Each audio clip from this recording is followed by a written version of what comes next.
எல்லாருக்கும் வணக்கம். Cheese kitchen click பண்ணதுக்கு ரொம்ப நன்றி. ஸோ இன்னைக்கு தக்காளி குழம்பு எப்படி செய்யறதுன்னு பார்க்க போகிறோம்.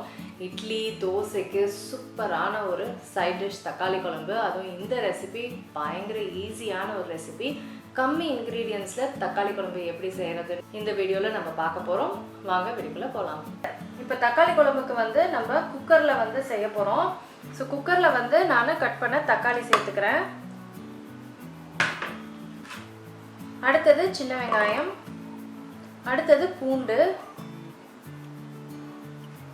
அடுத்தது 2 பச்சை மிளகாய், அப்புறம் குழம்பு மிளகாய் தூள், சாம்பார் பொடி, அப்புறம் உப்பு. இப்போ இதில் தண்ணி சேர்த்துட்டு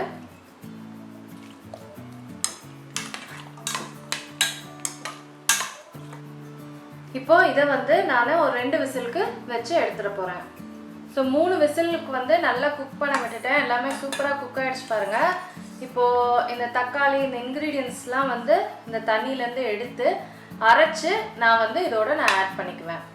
ஸோ மிக்சியில் வந்து நான் அரைச்சிக்கிட்டேன். ஸோ அதை வந்து இப்போ நான் ஆட் பண்ணுறேன்.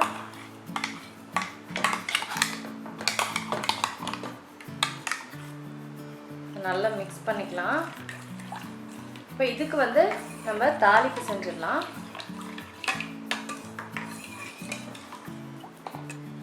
தாளிப்புக்கு ஆயில் சேர்த்துக்கிறேன். எண்ணெயில் கடுகு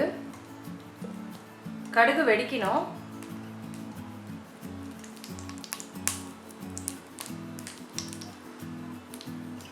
கடுகு வெடிக்க ஆரம்பிச்சிருச்சு. இப்போ சீரகம் சேர்க்குறேன், பெருங்காயம், அதுக்கப்புறம் கருவேப்பிலை.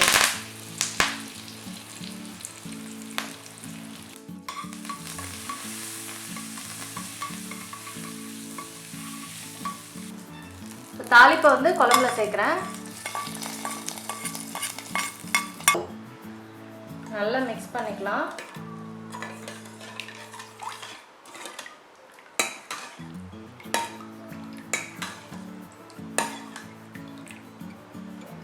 இப்போ அரிசி மாவு வந்து தண்ணியில் கலந்துருக்கேன். ஸோ அதை வந்து ஆட் பண்ணிக்கிறேன். ஸோ இந்த அரிசி மாவு மிக்சர் போட்டோடனே ஒரு 2 மினிட்ஸ் வந்து இது வந்து கொதி வரணும். ஸோ சூப்பரான கொதி வந்துருச்சு.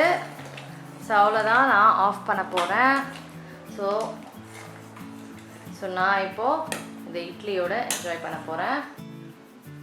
சாலதாங்க தக்காளி குழம்பு ரெடி. நான் இட்லியில் ஊற்றி நல்ல இட்லியை வந்து நல்லா முக்கி சாப்பிட போகிறேன். செம்ம டெலிஷியஸாக இருக்கும். பயங்கரமான ஒரு ஈஸி ரெசிபி. கண்டிப்பாக ட்ரை பண்ணி பாருங்கள். நான் உங்களை சீக்கிரமாக அடுத்த வீட்டில் சந்திக்கிறேன். வணக்கம்.